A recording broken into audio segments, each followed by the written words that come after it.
Madrid, 17 de mayo de 2003. Es de madrugada y dos jóvenes caminan por la M30 en dirección a Plaza Elíptica, donde planean coger el siguiente autobús hacia Getafe después de haber salido a tomar unas copas por Madrid. De repente, un Citroën ZX de color verde oscuro que cruza la carretera se detiene frente a ellos y de él bajan 4 individuos. Uno de ellos saca un cuchillo y amenaza a los dos jóvenes para que suban con ellos al coche. El vehículo arranca en dirección hacia Getafe y, unos pocos metros más adelante, obligan al chico a bajarse del coche y continúan el trayecto solo con la chica, que también intenta bajar del vehículo, pero es retenida por los ocupantes de los asientos traseros. El coche se pierde en la noche y minutos después se detiene en un descampado junto a la N401, la carretera de Toledo. En ese momento, 3 de los 4 individuos arrastran a la chica fuera del vehículo y la colocan encima del capó. La desvisten y proceden a violarla por turnos, uno tras otro. Una vez terminado el acto, la chica se incorpora con dificultades y trata de volver a vestirse como puede mientras camina con la intención de alejarse del coche, pero uno de los violadores sube corriendo al vehículo, lo arranca y atropella a la chica hasta 15 veces.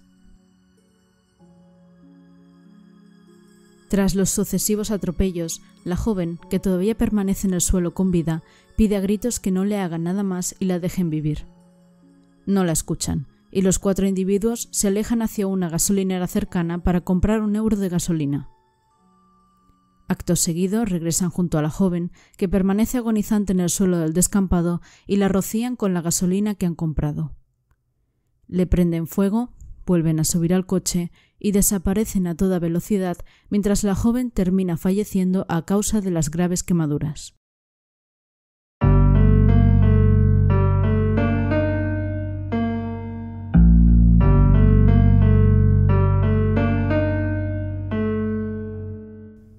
Fisonomías criminales. Capítulo 2. El caso de Sandra Palo. Iniciamos el segundo capítulo del podcast con uno de los casos más crueles, duros, horrendos. Realmente no habría palabras para explicar esta atrocidad que se cometió el 17 de mayo de 2003. Es un caso muy complicado de explicar, demasiado, porque cuanto más te documentas sobre él y te informas, más piensas y le das vueltas a la cabeza y solo llegas a la conclusión de cómo los humanos podemos ser capaces de realizar semejantes atrocidades a otros seres humanos. Es decir, ¿cómo es posible que ante la mirada de una persona a la que has maltratado, vejado, humillado y hundido hasta lo más profundo, que te está suplicando que solo la dejes vivir, seas capaz de asesinarla con tanta frialdad, sin sentir absolutamente nada? Lamentablemente, puede que sean preguntas para las que no tengamos respuestas nunca, o quizás simplemente no queramos enfrentarnos a ese lado oscuro de la humanidad, pero con este tipo de casos, desde luego, siempre saco 2 conclusiones. La primera, que son hechos reales, que lamentablemente pasan a diario, y no podemos maquillarlos o echar la vista a un lado sin más. Y la segunda, que por mucho que duela y que cueste, es realmente necesario hablar de ellos y visibilizarlos, porque esas víctimas tuvieron que enfrentarse de primera mano a esa realidad y nunca nadie les preparó para algo así. Por muchos años que pasen, no podemos dejar que estos sucesos caigan en el olvido. Debemos hablar de ellos para recordar la memoria de esas personas que tuvieron que pasar por atrocidades así, y al mismo tiempo para estar alertas y concienciados sobre los futuros casos que puedan suceder. La víctima de este caso fue Sandra Palo, una joven oriunda de Getafe que en el momento de su fallecimiento tenía tan solo 22 años. Era la mayor de 3 hermanos y sufría de una leve discapacidad intelectual que, a simple vista, no se le notaba, solo cuando hablaba, ya que solía repetir las cosas. La madrugada de ese fatídico 17 de mayo de 2003, Sandra había salido a tomar unas copas a la discoteca Nuit, en Madrid, con unos compañeros del taller ocupacional al que acudía.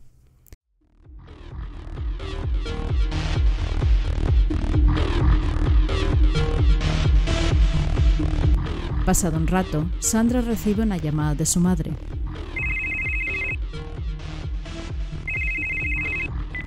¿Sí? Sandra, no vengas tarde, que mañana tenemos que ir a la peluquería temprano, antes de la comunión de tu hermano. Vale, no te preocupes, enseguida voy. Esto sucedía durante la noche del 16 al 17 de mayo, y al día siguiente celebraban la primera comunión del hermano menor de Sandra, Ismael, de 9 años de edad. No obstante, Sandra continuaba sin llegar y las llamadas de su madre se sucedieron durante toda la noche. En una de esas llamadas, Sandra se puso a llorar porque estaba convencida de que le iban a regañar y prometió que ya volvía. Esto lo contaba su madre, Marimar, en una entrevista con el periódico ABC. Hacia las 2 de la madrugada, Sandra abandonó la discoteca acompañada de Juan Alberto, otro chico que también sufría de una pequeña discapacidad intelectual y con el que, según fuentes del momento, mantenía o había mantenido en algún momento una relación sentimental. Mientras regresaban, se equivocaron en el transbordo del metro y tuvieron que subir caminando hasta Plaza Elíptica, donde debían coger el autobús hasta Getafe. Sin embargo, cuando ambos iban andando por el margen de la M30, más o menos a la altura de Legazpi, un coche se les cruzó, paró frente a ellos y de él bajaron 4 chicos, 3 de ellos menores de edad. El mayor de ellos, Francisco Javier Astorga, apodado el Malaguita por haber nacido en dicha ciudad, contaba con 18 años y 5 meses en aquel momento. Tanto el segundo, Ramón Santiago Jiménez, apodado simplemente Ramón, como el tercero, José Ramón Manzano, apodado Ramoncín, contaban con 17 años. Y, por último, Rafael García Fernández, el Rafita, que solo tenía 14 años y venía delinquiendo desde los 7. Según las declaraciones posteriores de los acusados, el mayor de ellos, el Malaguita, tras ver a Sandra, le dice al menor de 16 años, ninguna fuente se explicita bien a quién de los 3, pero por la edad intuyo que podía ser Ramón, haz todo lo que sea necesario para que suba al coche porque quiero liarme con ella. No obstante, algunas fuentes señalaron que el Malaguita ya conocía a Sandra de haberla visto en otras ocasiones, y por ello logró que tanto ella como Juan Alberto subieron al coche. En otras declaraciones, en cambio, se dice que empleó un cuchillo o una navaja para intimidarlos y que subieran. El coche arrancó y minutos después, en la plaza Marqués de Vadillo, bajaron de él a Juan Alberto, al que habían robado sus pertenencias y amenazado de muerte si contaba algo de lo que había pasado. En ese momento es cuando Sandra trata de bajar también del vehículo, pero los pasajeros de los asientos de atrás la retienen para impedírselo y continúan el trayecto con ella. Llegan hasta un descampado en la carretera de Toledo, a las puertas de una fábrica de rótulos. El menor de 16 años, el que intuyo que es Ramón, explicó posteriormente que primero solo se bajaron él y Sandra. Declaró lo siguiente: ella quería hacerlo conmigo, se había enamorado de mí porque se aprendió mi nombre de puta madre. Entonces comenzaron a besarse encima del capó del vehículo y terminaron manteniendo relaciones sexuales mientras el resto de acompañantes estaban dentro del coche. Cuando terminan, ambos vuelven a subirse al vehículo, pero los demás deciden que también quieren divertirse y que Sandra también debe acostarse con ellos. Ella se niega, pero terminan arrastrándola fuera del vehículo y la colocan encima del capó nuevamente, donde uno la viola mientras otros 2 la sujetan fuertemente por los brazos. Sandra, que es incapaz de moverse u ofrecer resistencia, debe soportar cómo todos la van violando por turnos durante 45 agónicos minutos.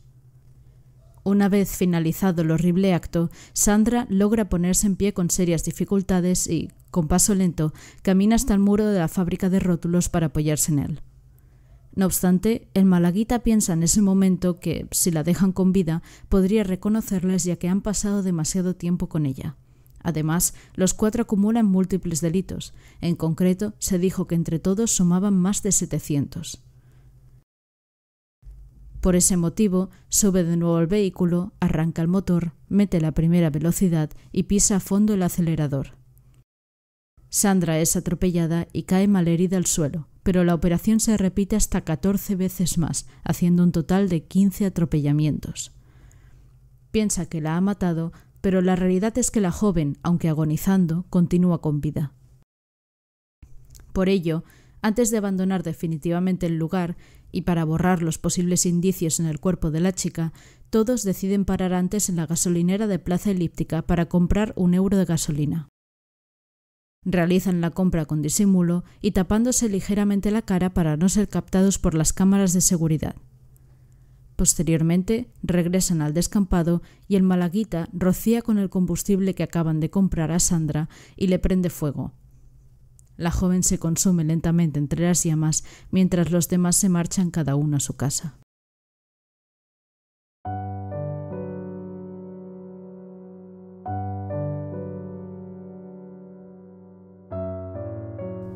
A la mañana siguiente, los padres de Sandra continúan sin tener noticias de su hija y eso les hace ponerse en lo peor. Por si fuera poco, en medio de ese ambiente de tensión e incertidumbre, esa mañana debía celebrarse la primera comunión del hermano menor de Sandra, Ismael. Sin poder hacer más, a primera hora de la mañana los padres denunciaron la desaparición de su hija en una comisaría madrileña. Posteriormente, la familia se dirigió al completo a la iglesia y cumplió con el ritual. Según varios vecinos que declararon, regresaron a su domicilio hacia las 12 del mediodía. En la entrevista con ABC, la madre también explica con detalle aquella mañana. No dormí en toda la noche. Fui a la peluquería con mi madre por la mañana después de tanto llorar. Imagínate cómo estaba. Volvimos a casa, nos vestimos y pensamos que se habría ido con Juan Alberto a las fiestas de San Isidro. No veíamos otra opción. Todos me preguntaban por Sandra. Estábamos inquietos. Al terminar la misa, celebramos la comunión en Illescas. Mis cuñados la fueron a buscar a la pradera de San Isidro y yo me quedé pendiente de mi hijo, Ismael. Pero a las 5 de la tarde, mi cuerpo me decía que las cosas no estaban bien. Regresamos a casa. Estábamos cogiendo los papeles de Sandra para ir a denunciar cuando nos llamaron por teléfono de la comisaría de Leganés. Mientras los padres de Sandra habían denunciado durante la mañana la desaparición de su hija y posteriormente celebraban la comunión de su hijo Ismael, a las 7:40 de la mañana, un camionero que iba en dirección a Toledo había divisado un bulto junto a un rótulo de la empresa Gráficas Fraile. Estaba tirado en un camino a medio asfaltar que salía perpendicular a la autovía, a la altura de Leganés. Extrañado, había bajado del camión para comprobar qué era y había descubierto el cadáver de una mujer que presentaba signos externos de violencia y que además estaba calcinada. Tras avisar a la policía, una patrulla se acercó al lugar de los hechos y, mientras inspeccionaban la zona, además de encontrar el cadáver, aún sin identificar, la policía encontró señales de pelea, manchas de sangre y gasolina, marcas de neumáticos y los restos del faro de un vehículo esparcidos por el suelo. Horas después, cuando la comisaría de Leganés se pone en contacto con los padres de Sandra, les informan de que se ha encontrado un cadáver en una cuneta de la N401. Los policías pusieron encima de la mesa del despacho un zueco de color burdeos con plataforma y reconocí que era de mi hija, explica la madre de Sandra. Lo primero que les explicaron era que habían atropellado a Sandra, pero la madre, tras conocer la muerte de su hija, terminó siendo sedada y no fue hasta días después que le revelaron la realidad de lo que le había sucedido a su hija.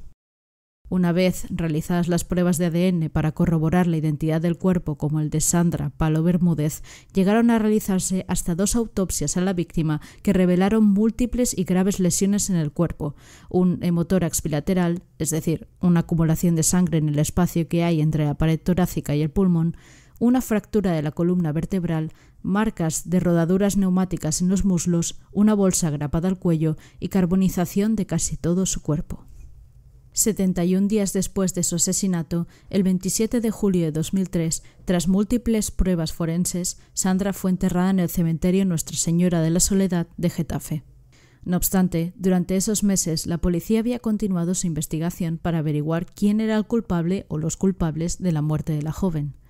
Lo cierto es que fueron relativamente fáciles de hallar, ya que durante el mes de junio la policía ya había detenido a los 4 jóvenes implicados.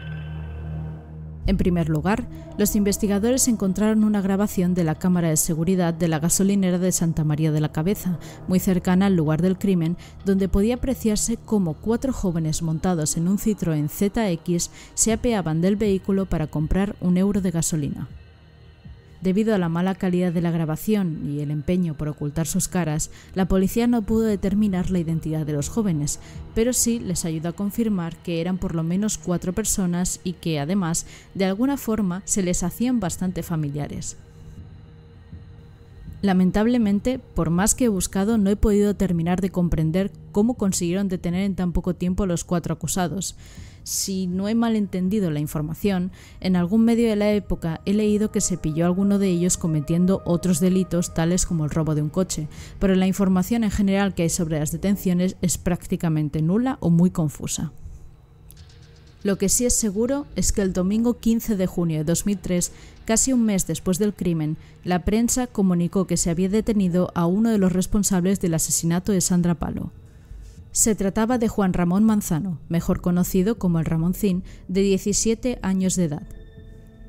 No se explica qué pruebas tenían contra él, ni cómo le encontraron o cómo lograron reaccionarle con el crimen, pero haciendo un poco de lógica al respecto, si todos los implicados eran delincuentes que acumulaban ya más de 700 delitos entre todos, que estaban fichados por la policía y teniendo en cuenta las pruebas forenses que se le realizaron al cuerpo de Sandra, donde 3 de ellos habían eyaculado tras mantener relaciones sexuales, entiendo que no debió ser muy complicado cotejar los análisis de ADN con la base de datos policial hasta encontrar evidencias. Sea como sea, el Ramoncín fue detenido ese 15 de junio y a partir de ahí terminó por confesar a la policía no solo su papel en el asesinato, sino también los nombres del resto de implicados: Rafael García Fernández, apodado el Rafita, de 14 años de edad; Ramón Santiago Jiménez, conocido simplemente como el Ramón, que contaba con 17 años de edad; y Francisco Javier Astorga Luque, apodado el Malaguita, que era el mayor de todos con 18 años. Tras conocer los nombres del resto de personas vinculadas al crimen, la policía montó un operativo de búsqueda y captura y así, a finales del mismo junio, fueron detenidos en sus domicilios de Alcorcón y Cañada Real. Tras las detenciones, como suele suceder cuando hay varios implicados, todos comenzaron a inculparse entre ellos. El mayor de los 4, el Malaguita, confesó haber abusado a Sandra, pero se declaró inocente respecto a su asesinato. Declaró que los culpables del crimen y quienes habían atropellado a Sandra hasta 15 veces habían sido el Ramón y el Ramoncín, e intentó rebajar su culpabilidad confesando que el día de los hechos estaba completamente drogado y que no sabía lo que hacía. Estos 2 últimos, al conocer que Francisco Javier les había culpado, no dudaron en explicar su versión de los hechos y declararon que tanto ellos 2 como el menor de todos, el Rafita, habían actuado inducidos y manipulados por el Malaguita, que había sido el único asesino de la joven. Ante tantas contradicciones, la policía reconstruyó como pudo los hechos sucedidos la madrugada del 16 al 17 de mayo de 2003 y el relato que se mantuvo como válido en el auto fue el que ya os he contado al inicio del episodio. 3 de ellos abusaron sexualmente de Sandra, pero únicamente el Malaguita fue quien la atropelló hasta 15 veces y luego la quemó viva. El caso de Sandra Palo acaparó muy rápidamente no solo la atención, sino también la indignación de todo el país. La minoría de edad de la mayoría de los implicados hacía que estos no pudieran ser juzgados como adultos y, por tanto, sus condenas no tendrían el mismo rigor y dureza que las que se aplicarían a un adulto. De hecho, ni siquiera serían encarcelados, sino que cumplirían su condena en un centro de menores hasta cumplir los 18 años. En octubre de 2003 se celebró el juicio contra Rafael García Fernández, el Rafita, en el Juzgado de Menores número 5 de Madrid. Era el menor de todos los implicados, un niño, según él mismo declaró durante el juicio, y fue el que mejor salió parado del proceso judicial, ya que no participó directamente ni en la violación múltiple ni en el asesinato.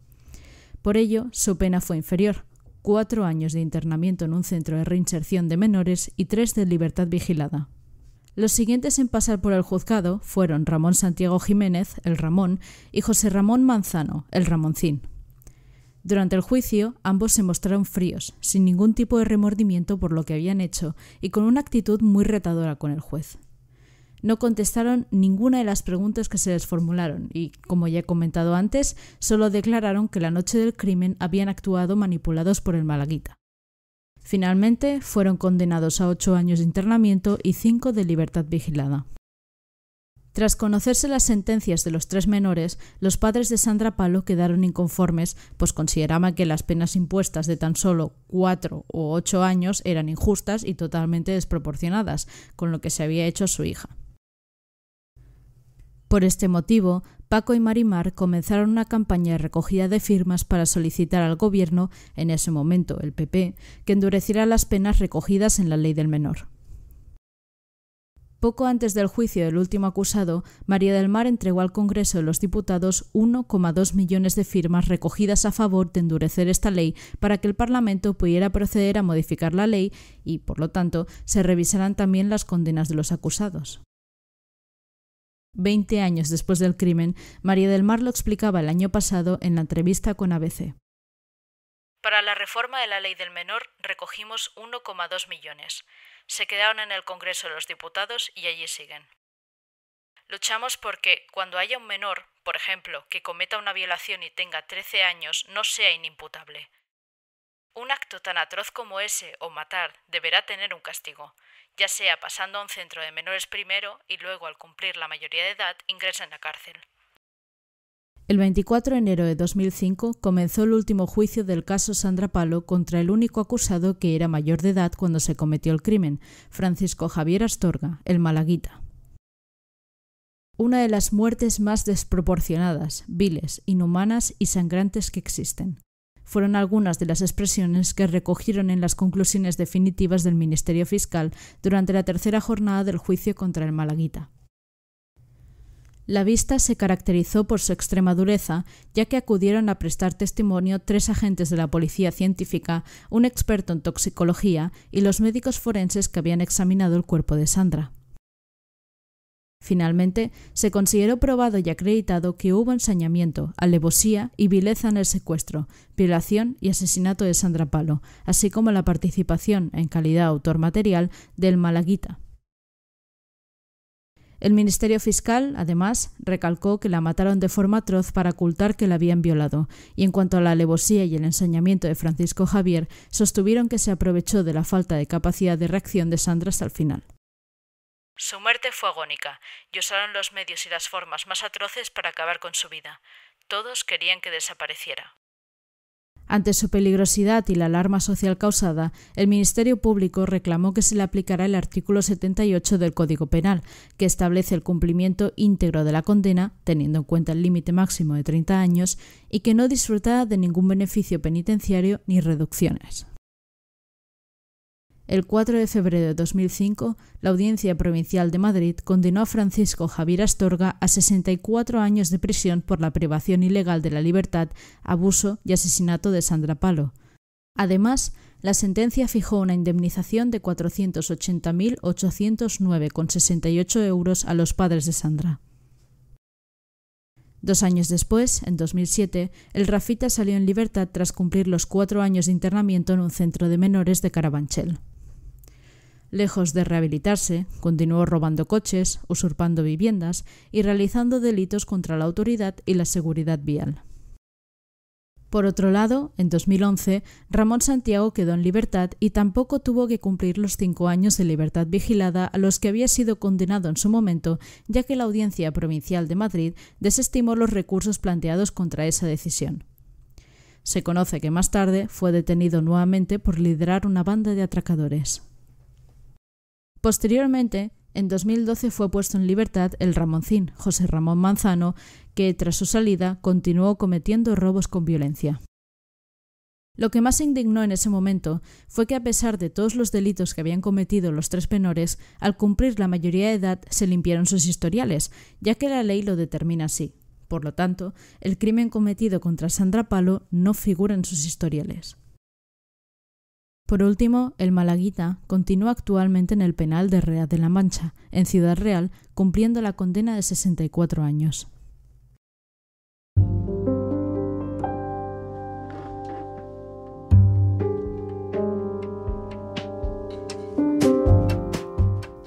Mi pregunta ahora es, ¿qué opináis vosotros? ¿Fueron todas las condenas justas? ¿Existe realmente la reinserción? Si queréis saber mi opinión, Tanto la gravedad de los actos cometidos contra Sandra como las conductas de los acusados tras salir de los centros de menores demuestran que ni las condenas fueron justas ni la reinserción existe, al menos en este caso. De hecho, debo admitir que este es un caso que me indigna particularmente, y aunque es impensable ni tan siquiera poder llegar a sentir lo que padecieron y continúan padeciendo los padres de Sandra hoy en día, yo puedo decir sin miedo a expresar lo que es humillante lo que le han hecho a estos pobres padres. Por decirlo suavemente, no es posible que casi parezca que se castiga más a las víctimas que a los propios asesinos, porque mientras ellos solo han pasado unos pocos años internados y después salen libres, sin historial de delito y encima continúan con su senda criminal, los padres de Sandra llevan más de 20 años luchando porque se haga justicia y encima teniendo que vivir sabiendo la atrocidad por la que pasó su hija y, ya para rematar, sin tenerla a su lado. Dejo abierto el libre debate para que podáis ponerme en comentarios qué opináis al respecto, tanto si estáis como no de acuerdo conmigo, si veis justas o no las condenas o creéis o no en la reinserción. Sin más que añadir, deseo de corazón que os haya resultado interesante este caso y, como ya sabéis, nos vemos dentro de 2 lunes con un nuevo episodio. Como habéis podido observar, voy a ir alternando entre un caso antiguo y uno moderno, entendiendo entre comillas antiguo como del siglo XX hacia atrás y como moderno de este siglo, por lo que en el próximo episodio nos tocará transportarnos al siglo pasado. Y, como siempre, muchas gracias por escucharme.